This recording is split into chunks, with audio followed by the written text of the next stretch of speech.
empezó a grabar. Bueno, muy buenos días. Hoy es 11 de febrero del 2002. Son las 6:15 de la mañana. Estábamos dando una esperita a los otros compañeros. Lisette fue madrugadora, Wendy también, aunque Wendy está en su turno de trabajo. Esperamos que todo esté saliendo bien allá en los cuidados que está teniendo con las personas. Entonces voy a hacerles pues una propuesta para el día de hoy. Estábamos convocados para iniciar con las presentaciones creativas de como del legado del maestro en cualquiera de las facetas que cada uno quisiera explorarlo, como político, como educador, como esposo, como amigo, como coordinador internacional de organizaciones, como viajero, como soñador, como agricultor, en diversas de las facetas del maestro poderlo conocer, y habíamos quedado que cada uno hacía esa presentación y lo hacía de manera creativa, a través de un juego, a través de un video, a través de una canción, que nos permitiera pues estar conectados con esto tan difícil que es la virtualidad, que a veces deshumaniza tanto, pero pues es el medio que tenemos a mano para poder dar continuidad a nuestro proceso de formación. Entonces, quería proponerles, en sala estamos 9 personas, es decir, 8 estudiantes que son Lisette, Wendy, Ana María, Osorio, Jessica, Luisa Fernanda que acaba de incorporarse, sumamos 10, Daniela Valencia, Sandra Milena Valencia, Juan Felipe Torres, María Camila Cataño. Entonces quería hacerle la siguiente propuesta para que no vayamos atrasando el proceso de los avances de las presentaciones, aunque no tenemos el quórum porque en la asignatura inscritas 30 personas.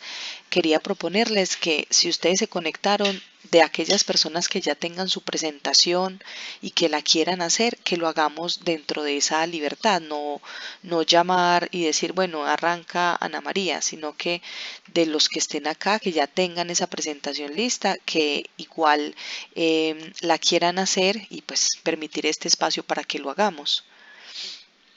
No sé si alguno ya la tenga preparada.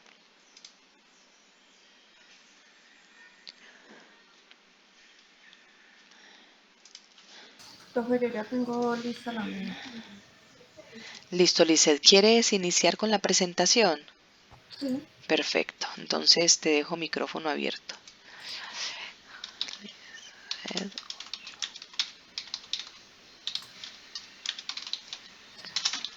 Bueno, en mi presentación, pues primero voy a empezar con un jueguito, entonces me gustaría que todos participaran. Espérenme, profe, esto me carga. Listo.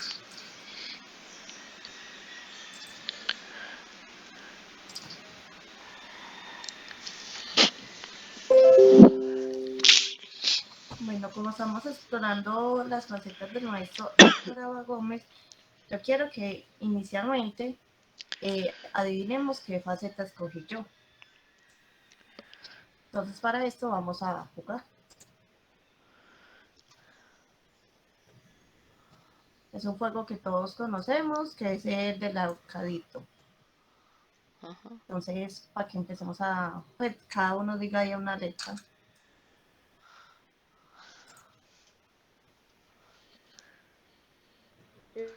La ¿Cuál? La A, ¿Cuál más?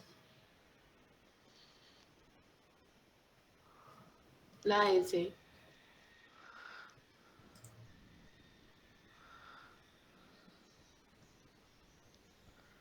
¿Cuál más? La I,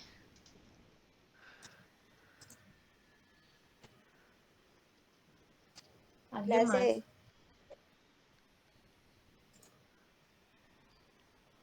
la P. Ya sé, puedo decir ¿Cuál?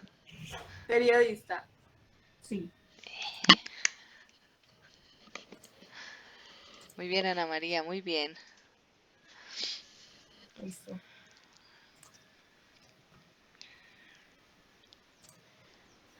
entonces es periodista. Bueno,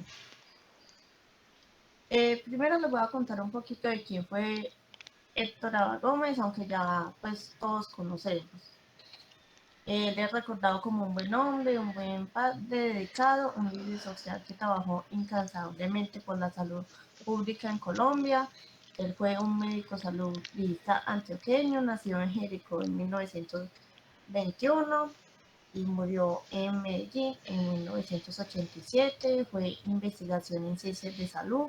A Héctor Abad Gómez se le identificaba en Colombia como defensor de los derechos humanos, político, demócrata integral, periodista, escritor y ensayista. Fue profesor de la Facultad de Medicina de la Universidad de Antioquia y muchas veces a Abad Gómez se le expresó también como sociólogo y antropólogo. Bueno, aunque él fue médico de profesión, también se dedicó al periodismo y a la política, pues oficios por los cuales él exigió y gestionó mayores recursos para la salud pública y la educación, en vez de que estos fueran invertidos en la guerra.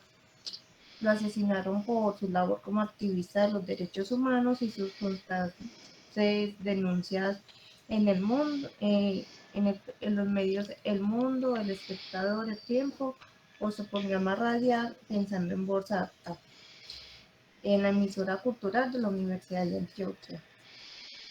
Por esto fue incluido en una lista negra de los nacientes grupos paramilitares que se formaban en esa época. No solo fundó la Facultad de Salud Pública de la Universidad de Antioquia, sino que también puso este tema en una agenda mediática. En sus programas de radio o columnas de opinión, él le enseñaba y hacía énfasis en la necesidad de ciertos hábitos y políticas que eran urgentes para evitar las enfermedades de la población. En mi búsqueda por saber más sobre Héctor Abad como periodista, encontré una fundación que se llama Fundación para la Libertad Empresa y encontré un podcast realizado por María Paula Aristizábal para conmemorar los 30 años del asesinato del doctor y porque fue un médico de profesión que se dedicó al periodismo. Entonces les voy a enseñar este podcast que me pareció muy chévere, que habla un poquito de lo que él hizo. Me confirman si me escuchan. Pensando en voz alta, un programa del doctor Héctor Abad Gómez. ¿Sí se escucha? Sí. Sí.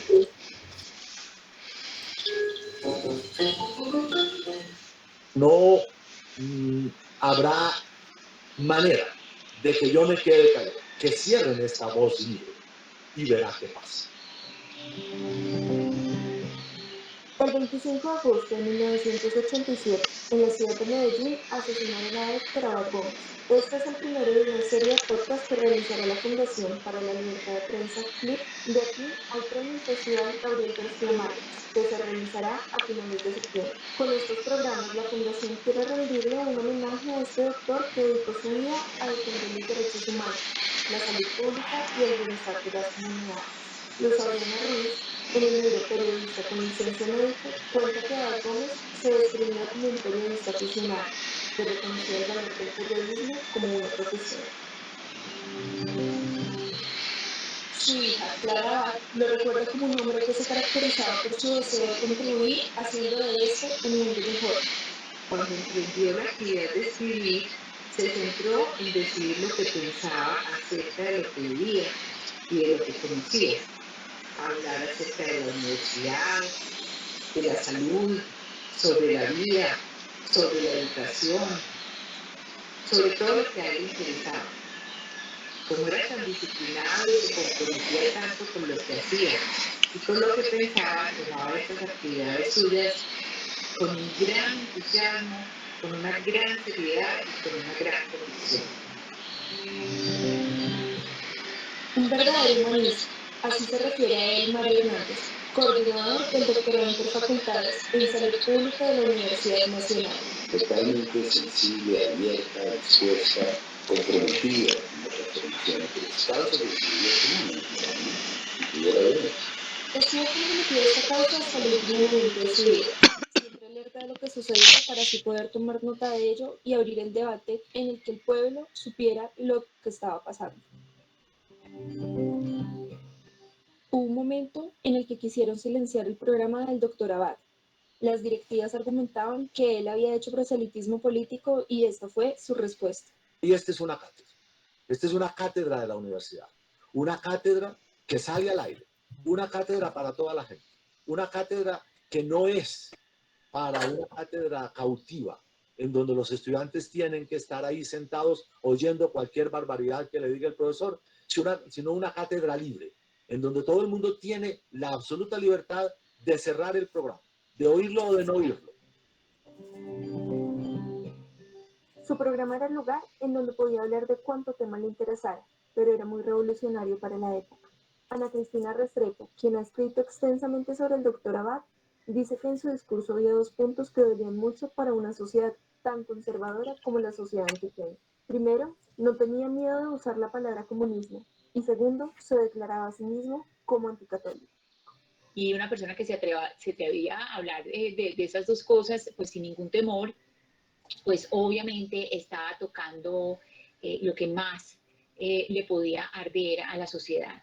Un hecho que sucedió hace 30 años, pero que aún sigue vigente. Hablar en este país sobre temas vetados como el comunismo es sinónimo de una amenaza segura, más aún para los líderes políticos. Sus opiniones habían empezado a incomodar, quizá porque no querían oír a una persona que no escatimaba en sus palabras y expresaba libremente lo que pensaba, aún sabiendo las consecuencias que eso podía tener. Él se dedicó a denunciar las desapariciones, la violencia, las injusticias y otros temas en sus programas radiales, columnas de opinión y marchas a las que asistía. Y eso a muchas personas y a muchos grupos muy poderosos les fastidiaba y les incomodaba, tanto que lo mandaron a asesinar. Yo pienso que aunque eso casi nos destruye a toda la familia, con eso solo lo hicieron más grande. Su familia supo que había amenazas en contra de él meses antes de su muerte. Estaba en una lista negra. Cuando lo entrevistaron por radio acerca de esta situación, él lo que respondió fue que él no quería que lo mataran, que no creía que lo fueran a matar y que se sentía muy orgulloso de estar en esa lista entre personas tan importantes.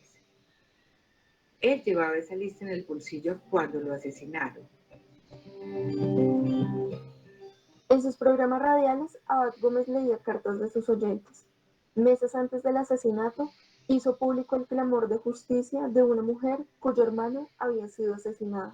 Las sombras que encubren a los asesinos son demasiado espesas como para pretender siquiera una respuesta. Todo seguirá siendo vano, todo seguirá siendo inútil, inútil mis interrogantes, inútil mi búsqueda de respuestas. Mientras tanto, la historia de nuestro país sigue manchándose de rojo, sangre, y el corazón de las familias afectadas seguirá estremecido de dolor a la espera de que algún día todo se esclarezca. ¿Cuándo? ¿Cuándo? ¿Cuándo?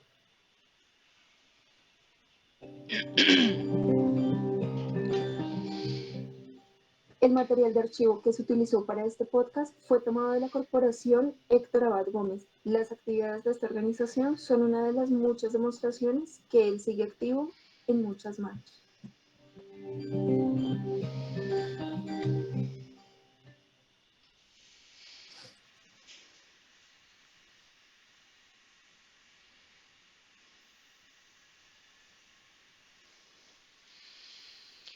Muy bien, Lisette, muchísimas gracias por darnos a conocer esa faceta del maestro como periodista y es muy importante, así como tú lo decías, este material que ha logrado encontrar en esa búsqueda.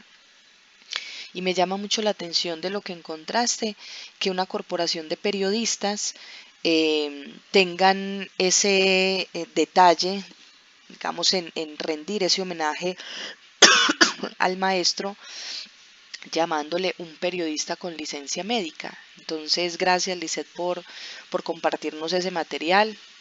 Yo le voy a compartir la página. Hay otros dos segmentos pues, del podcast, pero no los compartí porque se hacía muy largo.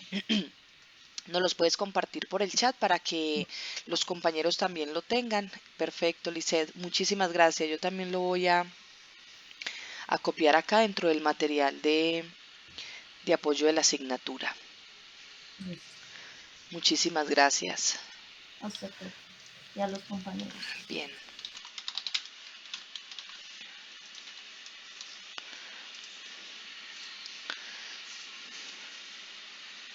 Muy bien, ¿alguien más se anima a hacer esa presentación para que sigamos conociendo más facetas del maestro? Profe, yo Adelante, Sandra Milena Valencia. ya les comparto pantalla.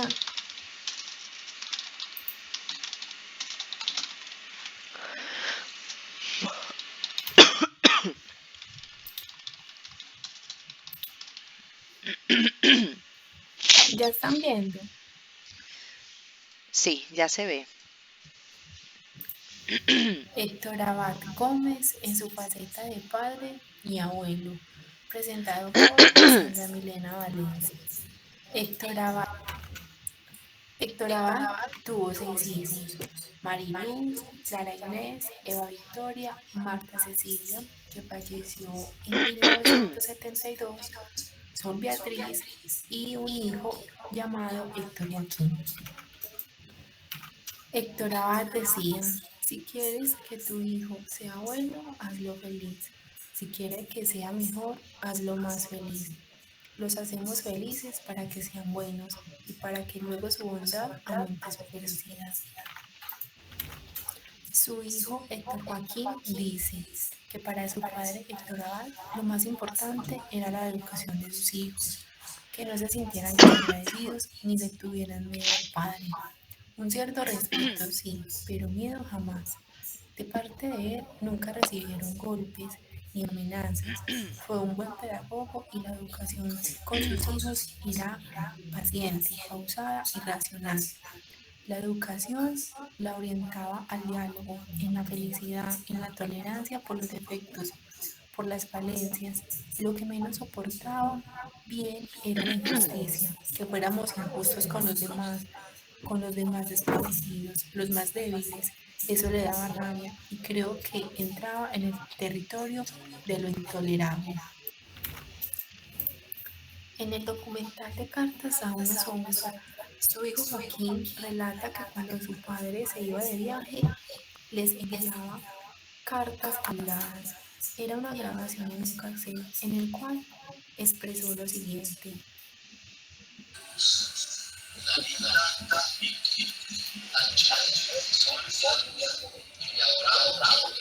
estoy empezando a grabar aquí en la pieza 316 del Hotel Natal en Singapur.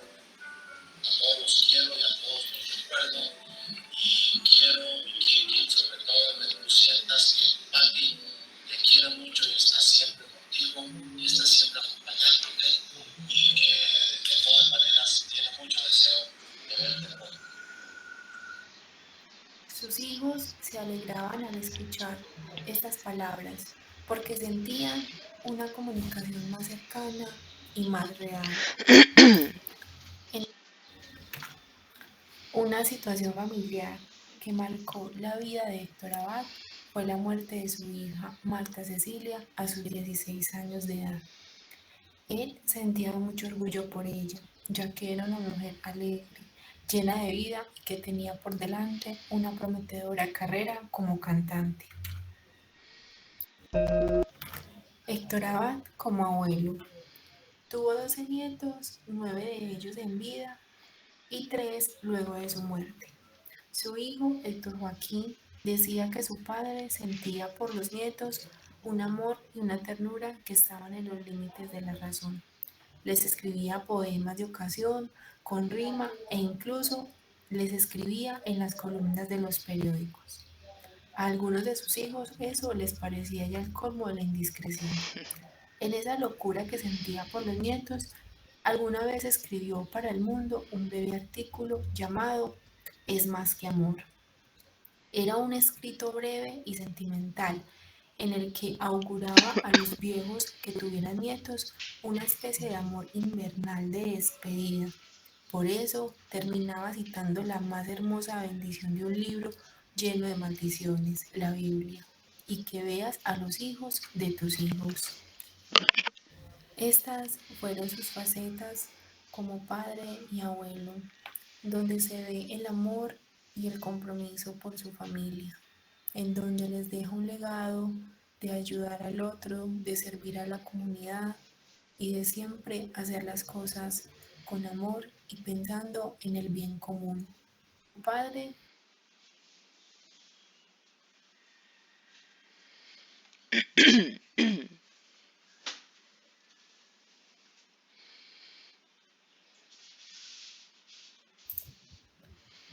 listo, profe, esa fue mi presentación. Muy bien, Sandra Milena, muchísimas gracias. Hay algo que a mí, digamos, en esa faceta de padre, en esa faceta de ese patriarca, ¿no? Que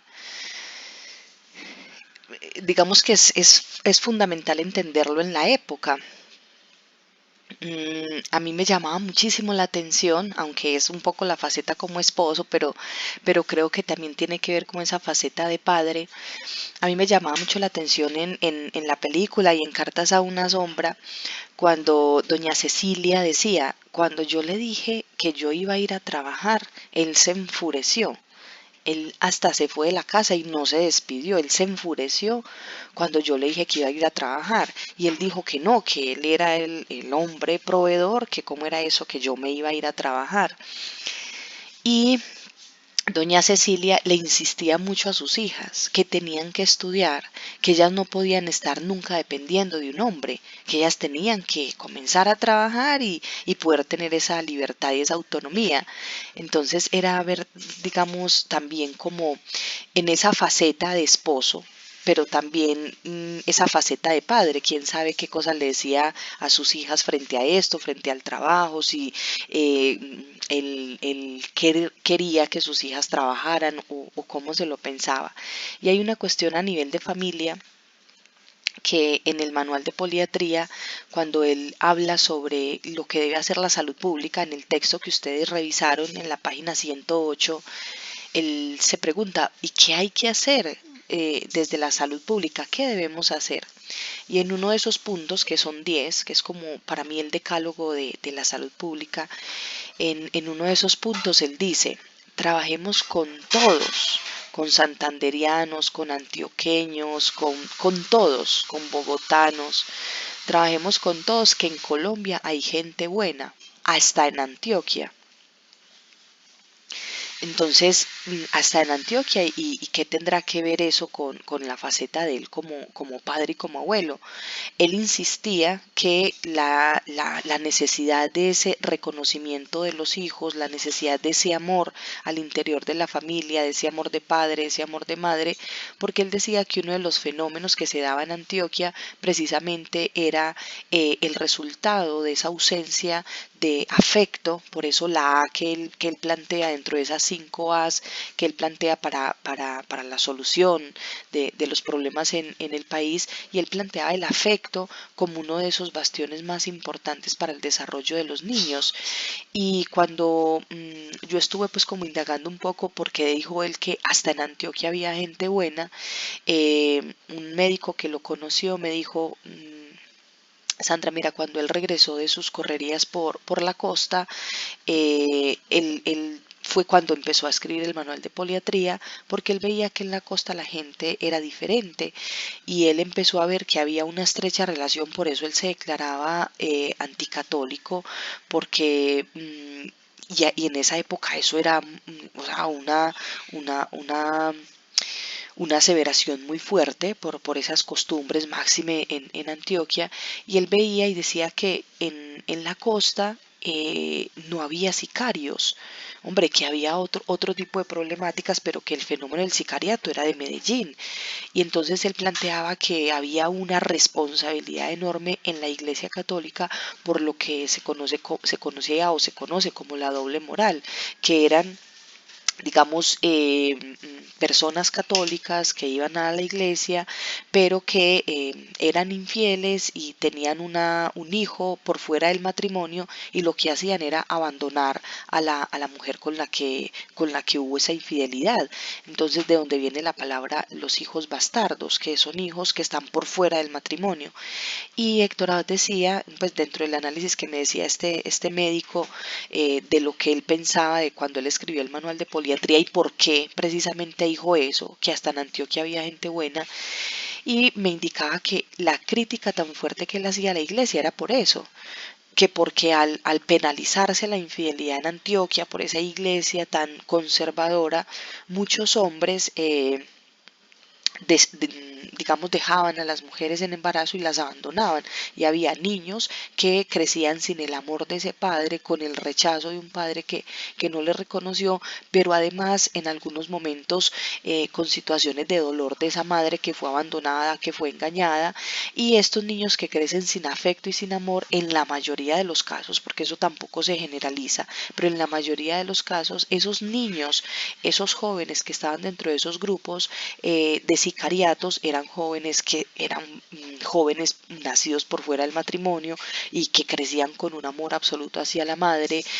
Por ejemplo, el peladito que no duró nada, la Virgen de los Sicarios, que empieza a plantear ese fenómeno del sicariato en Medellín. O sea, pelados que se meten a estas bandas porque la máxima de sus aspiraciones es darle una casa a su mamá, y la cucha para arriba y la cucha para abajo, y mi madrecita, la adoración sobre esa mujer que en su momento pues también fue engañada. Y él lo que decía es que en la costa eso no se veía, que en la costa, cuando había un caso de infidelidad y un hijo nacía por fuera del matrimonio, ya lo que le llamaba la atención es que las dos mujeres se unían para cuidar del niño. Pues claro que le reñían al hombre que estuvo por fuera del matrimonio y tuvo un hijo o una hija, pero que esas dos mujeres se unían para cuidar a ese niño. Alguna vez en Caucasia planteé esto, más hacia, pues aunque Caucasia todavía es, perdón, Montería, me confundí, Caucasia no, Montería. Estuve en Montería dando una conferencia y planteaba esto, de explicar la necesidad del afecto, el reconocimiento, la importancia de la funcionalidad familiar, que los niños se sientan protegidos, que los niños sientan un acompañamiento en su proceso, porque eso va a depender de muchas cosas. Y cuando planteaba este pensamiento del maestro Héctor Abad, se levantó una señora allí de la conferencia y me dijo: vea, doctora, eso que usted dice es verdad, porque es que aquí en la costa a nosotros no nos importa el macho, aquí nos importa es el cachorro. Cuando ella dijo eso, yo decía, claro que el maestro tenía mucha razón en eso. O sea, allá en la costa interesa es el cachorro, interesa es el niño. Aquí no, acá interesa ese macho que abandonó y bueno, y que no, pues que eso no se permite a nivel cultural. Entonces, cuando planteaba Sandra esa faceta de él como abuelo, como padre, me parece importante que él también ahí hizo una apuesta política, ¿no? Esa apuesta política por decir, hombre, tengo que velar por el bienestar de estos chicos, pero también mostrar un poco como esas otras limitaciones que se presentaban. Cuando yo veía, porque es muy fácil, yo creo que ver todo lo positivo de Héctor Abad es muy fácil, porque la verdad que hizo cosas muy positivas, pero hay otras cosas que también nos permiten a nosotros generar otros análisis, preguntas. A mí me llamó demasiado la atención en la película, en El olvido que seremos, el reclamo que le hacía Héctor Abad Faciolince a su padre. O sea, el reclamo que le hacía es que usted sigue pensando en defender los derechos y mira cómo nos estás dejando. Y también los reclamos que hacía en su momento doña Cecilia, decía, es que él se iba a pelear a la universidad y él peleaba y lo echaban y a él se le olvidaba que nosotros teníamos que comer. Entonces él cogía y se iba a una de sus correrías, iba para Asia, se iba del país y a mí me tocaba quedarme con todos esos muchachos, me tocaba quedarme ahí luchando y mirando a ver cómo se iba a alimentar. Entonces miren que hay unas particularidades ahí que uno también puede entrar a mirar. Aquí no, con este seminario no se busca generar pues una, llamémosle idolatría a un personaje que ya no existe, sino es mirar ese legado, qué de ahí nos sirve a nosotros como salubristas, qué de lo bueno que él hizo nos sirve como sociedad y qué de lo no tan bueno que él hizo o de los errores que cometió o de esas situaciones que no fueron tan digamos, tan adecuadas, que de ahí también nos sirve a nosotros para el aprendizaje.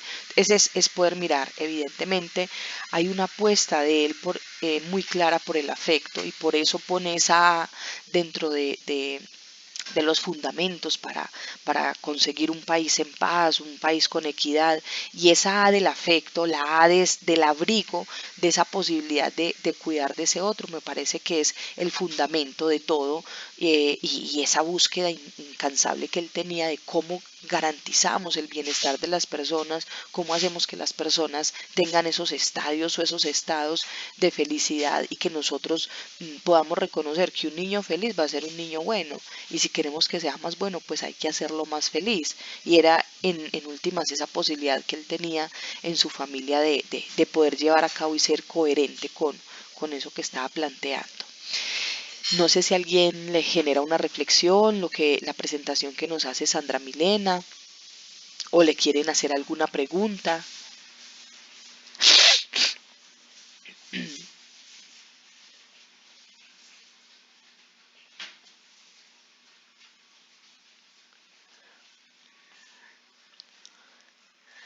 No sé entonces si alguna de ustedes desee o Juan Felipe deseen continuar con la presentación.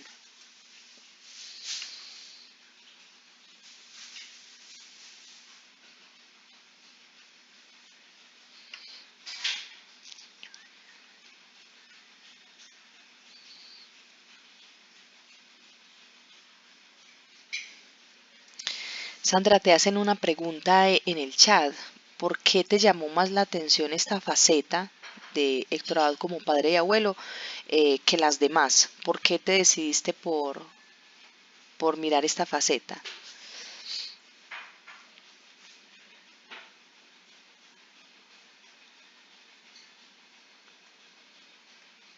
Profe, qué pena, no escuché. Que te hacen una pregunta en el chat. Que por qué te llamó más la atención esta faceta de Héctor Abad como padre y abuelo que las demás facetas. ¿Por qué decidiste estudiar esta faceta? Profe, porque quería saber cómo era con la familia, cómo se preocupaba por ellos, entonces me llamó pues como la atención y empecé a investigar, más que todo para saber cómo era él con sus hijos y saber cómo cuántos hijos tenía, porque no sabía, apenas pues conocía uno, que era Héctor Joaquín, pero no sabía que tenía más hijos, ni que tenía tantos nietos, entonces sí me llamó la atención. Si de pronto, Sandra, no has visto el documental Cartas a una sombra o la película, bueno, y esto para todos, cada vez que uno vuelve a ver la película o vuelve a ver el documental, encuentra cosas nuevas. Por ejemplo, Sandra encontró acá algo nuevo y es el número de hijos que tenía, los nietos que tenía, y eso pues son nuevos aprendizajes que pues a la larga uno sabrá qué tipo de aprendizaje le sirve a uno para diferentes momentos de la vida, pero cada vez que uno ve esa película aprende cosas nuevas. Si uno abre ventanas, cuando le escriben comunista, cuando le escriben fascista, empieza uno a decir, venga, ¿por qué plantearon eso? ¿Por qué le dijeron esto? ¿Por qué escribieron? Entonces yo les invito a que cuando puedan, un plan de sábado o de domingo con la familia, véanse en la película El olvido que seremos o véanse el documental Cartas a una sombra, que siempre hay aprendizajes, y lo mismo el texto de Fundamentos Éticos de la Salud Pública. Ese texto es la recopilación de todos los escritos más importantes del maestro Héctor Abad. En esa página 108 que les digo, donde plantea eso de trabajemos con todos, que hasta en Antioquia hay gente buena, hay muchísimas pistas de cómo entender su legado en todas esas facetas. Entonces, animarles a que sigan consultando todo este material pues, que se dispone para ustedes, para que se acerquen al legado del maestro. ¿Alguien más? ¿Una pregunta, una reflexión o quiere pasar a hacer la presentación?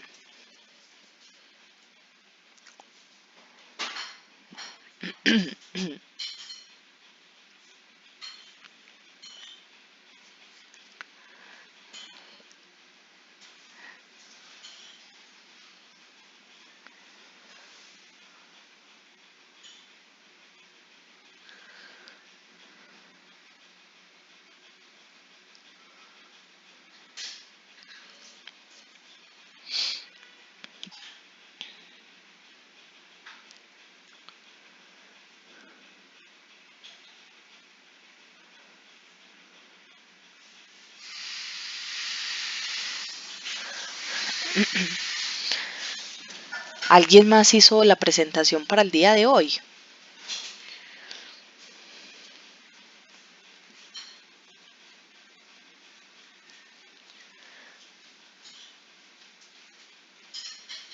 Profe, yo no la he terminado, pero también es la faceta de padre. Me gustaría pues complementarla y podérselas presentar la próxima clase, si no es problema. Está bien, María Camila. Voy a recordar acá, permítanme busco.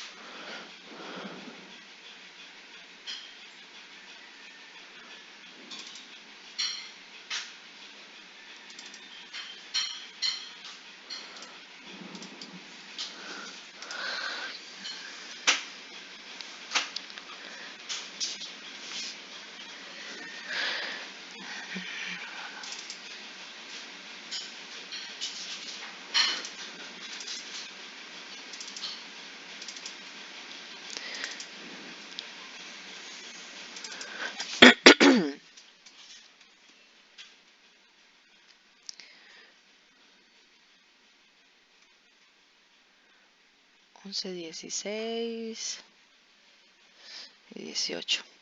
Listo, tenemos el 11, 16 y 18 para las presentaciones. Solo vamos a tener ese espacio, no voy a recibir presentaciones por fuera del tiempo, entonces para que sepamos que al no presentarlas el día de hoy, pues ya solo vamos a tener las 2 clases de la otra semana. Entonces, el próximo miércoles, bueno, Daniela ayer escribió precisamente que tenía la dificultad, Wendy pues también la dificultad de hacer esta presentación. Lo que les sugiero es, si de pronto Wendy para el próximo miércoles, miércoles, ¿cierto? Sí, miércoles. Para el próximo miércoles, si lo puede dejar pregrabado y lo dejamos y acá lo proyectamos para que no tengas que depender de la proyección. Entonces, solo vamos a tener para presentaciones el próximo miércoles y el próximo viernes. Y ya pararíamos con las presentaciones, entonces se registraría la nota de las personas que alcancen a hacer la presentación. ¿Listo?